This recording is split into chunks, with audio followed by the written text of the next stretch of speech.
بسم اللہ الرحمن الرحیم الحمد للہ رب العالمین والصلاة والسلام علی سیدنا و مولانا محمد خاتم النبیین و امام المرسلین۔ اختصار کے ساتھ دو باتیں عرض کرنا چاہتا ہوں۔ پہلی بات یہ کہ نظام تعلیم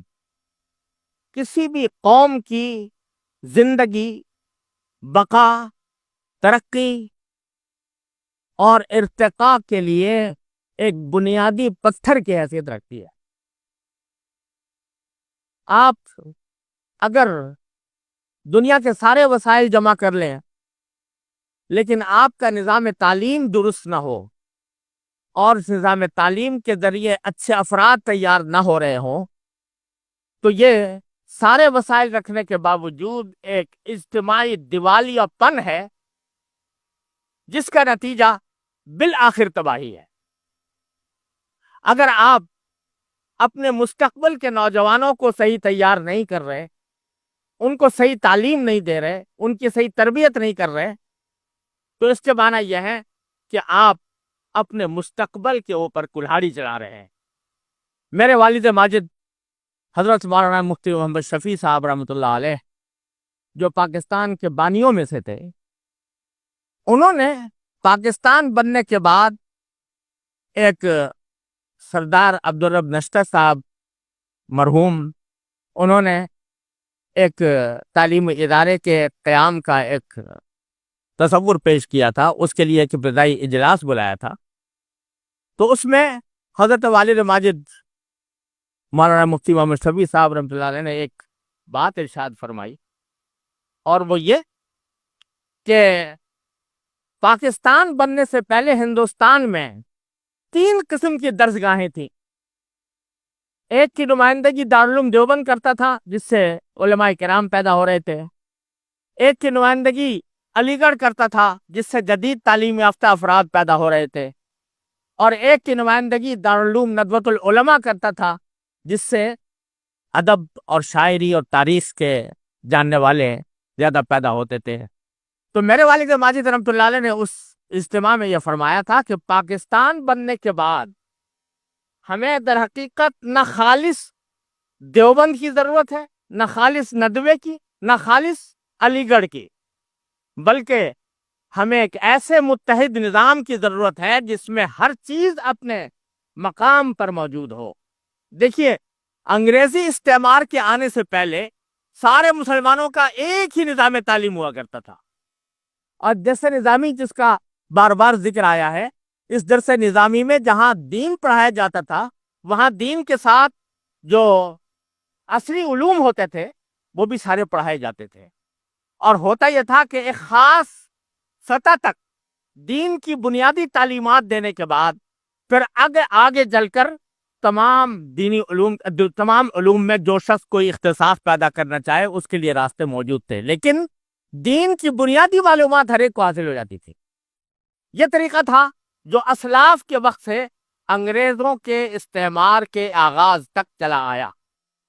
لیکن انگریزوں کے استعمار کے آنے کے بعد چونکہ سرکاری تعلیمی اداروں سے اسلام کو اور دین کو دیس نکالا دے دیا گیا، اور اس میں اسلام کی تعلیم کا کوئی حصہ قابل ذکر موجود نہیں تھا،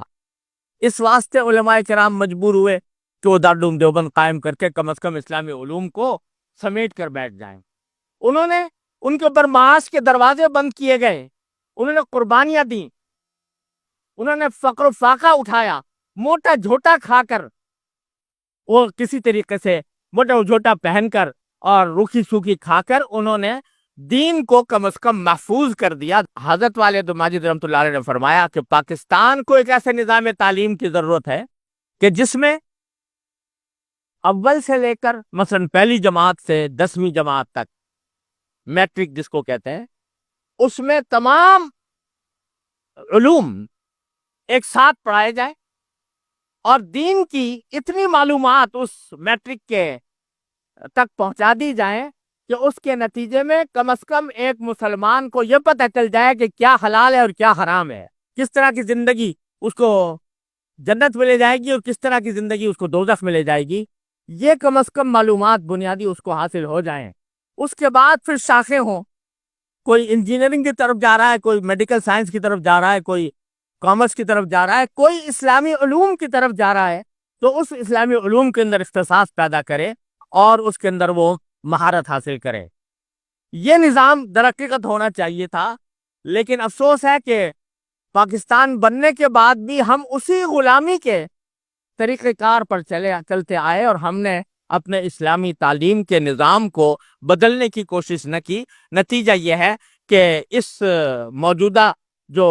سرکاری تعلیم کا نظام ہے اس سے وہ لوگ تیار ہوتے ہیں کہ اگر ان سے سورہ اخلاص پڑھوائی جاتی ہے کسی مجلس میں کہ کب تم قل اللہ پڑھ کے سنا دو، تو وہ بھی ٹھیک سے نہیں سنا سکتے۔ اس لیے نتیجہ یہ کہ مجبور ہوئے علماء کرام کہ وہ اپنے مدارس کو پھر سے سوال کر بیٹھیں اور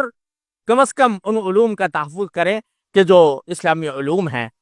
اور الحمدللہ اب اسلامی تمام مدارس کے اندر یہ میٹرک تک کی تعلیم تو آج کل لوگ بے سوچے سمجھے اور مدارس کو دیکھے بغیر یہ اعتراضات کیا کرتے ہیں کہ مدرسے میں جو ہے وہ نئے علوم نہیں پڑھائے جاتے اور اصلی علوم نہیں پڑھائے جاتے، لیکن وفاق المدارس میں یہ لازمی ہے کہ درس نظامی کے اندر داخلہ اس وقت تک نہیں ہو سکتا جب تک کہ میٹرک تک کسی نے بنیادی علوم حاصل نہ کر لیے ہوں، اس کے بعد اس کو اختصاص دیا جاتا ہے اسلامی علوم کے اندر۔